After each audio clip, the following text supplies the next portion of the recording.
এখানে যারা গ্রাজুয়েট হন তাদের দেশে চাকরির অভাব হয় না, বিদেশে কর্মসংস্থানের কোনো অভাব হয় না। তারা নিজ যোগ্যতায় বিভিন্ন ক্ষেত্রে সাফল্য অর্জন করে যাচ্ছে।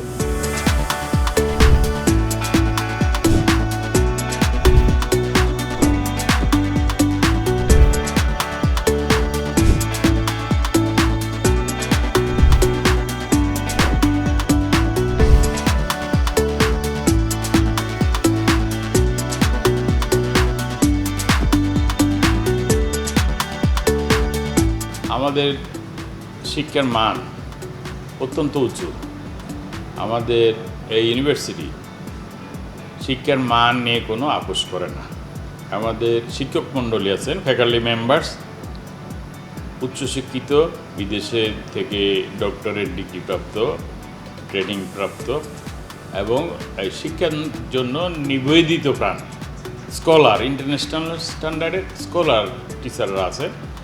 আমাদের ল ডিপার্টমেন্ট বাংলাদেশের মধ্যে সেরা, ফার্মেসি, ইঞ্জিনিয়ারিং সেরা, সিএসই, ট্রিপলি আমাদের সাকসেস সারা বিশ্বে। আমাদের ছাত্ররা আজকে দেশে বিদেশের বিভিন্ন পর্যায়ের বড় বড় পদে কর্মে নিয়োজিত আছেন। এখানে যারা গ্রাজুয়েট হন তাদের দেশে চাকরির অভাব হয় না, বিদেশে কর্মসংস্থানের কোনো অভাব হয় না। তারা নিজ যোগ্যতায় বিভিন্ন ক্ষেত্রে সাফল্য অর্জন করে যাচ্ছে। আমরা দেশের শিক্ষার মান উন্নয়নে অনেক গুরুত্বপূর্ণ ভূমিকা পালন করে যাচ্ছি। আমাদের স্ট্রিক্ট প্রিন্সিপালের জন্য যে শিক্ষার মান, এ ব্যাপারে আমাদের কোনো ছাড় নেই। এই মূলনীতির জন্য অন্যান্য যারা কম্পিটিটর ইউনিভার্সিটি আছে তারাও কিন্তু আমাদেরকে ফলো করতেছে। ট্রান্সপোর্ট সার্ভিস আছে, ঢাকা থেকে আমাদের পার্মানেন্ট ক্যাম্পাস আশুলিয়া আসা যাওয়ার জন্য শাটল বাস সার্ভিস আছে। এই বাস সার্ভিস প্রতিনিয়ত সেবা দিয়ে যাচ্ছে।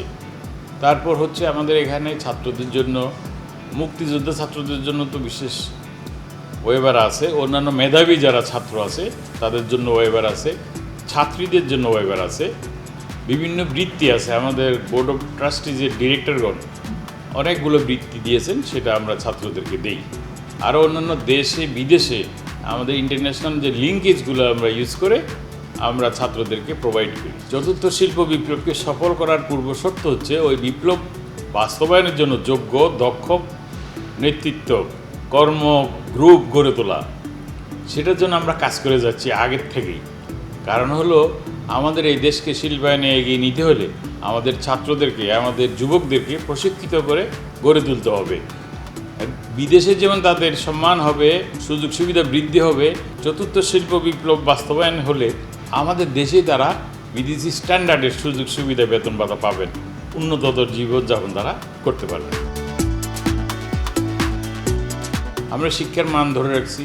প্রতিনিয়ত ছাত্রদের কাউন্সিলিং করা হয়, তাদের হোমওয়ার্ক মনিটরিং করা হয়, তাদের প্রেজেন্স মনিটরিং করা হয়, তাদের অ্যাবসেন্ট মনিটরিং করা হয়, তাদের অন্যান্য সুযোগ সুবিধা, স্পোর্টস, তাদের ক্যান্টিনের ব্যবস্থা, অন্যান্য সব বিষয়ে যখন যেটা আমাদের প্রয়োজন, তাদের রেগুলার মেডিকেল চেক আপের ব্যবস্থা সব আমরা নিশ্চিত করে থাকি। ছাত্রদেরকে এমনভাবে গড়ে উঠতে হবে, দেশপ্রেমের তাদেরকে উদ্বুদ্ধ করতে হবে যে উন্নত জাতি গঠনের পূর্ব শর্ত হচ্ছে উন্নত যুবশ্রেণী, উন্নত ছাত্র তৈরি করা। এরা দেশকে নেতৃত্ব দিবে যদি আমরা তাদেরকে সব সুযোগ সুবিধা দিতে পারি, আকৃষ্ট করতে পারি, শিক্ষার প্রতি আকৃষ্ট করতে পারি। নিজেদেরকে গড়ার জন্য নিজেদের সময় দিতে হবে, শ্রম দিতে হবে, খেলাধুলায় আসক্ত হতে হবে, জ্ঞান গরিমায় আসক্ত হতে হবে, সর্বাধুনিক প্রযুক্তিতে অংশ নিতে হবে, প্রযুক্তি সম্পর্কে জানতে হবে। তাহলে তারা এগিয়ে যাবে এবং তাদের অগ্রসর হওয়ার জন্য যা যা সুযোগ সুবিধা দরকার ইস্টার্ন পরিবারে সবই আছে, সবই আমরা নিশ্চিত করছি এবং দিন দিন নতুন করে কর্মসূচি আমরা বাস্তবায়ন করছি।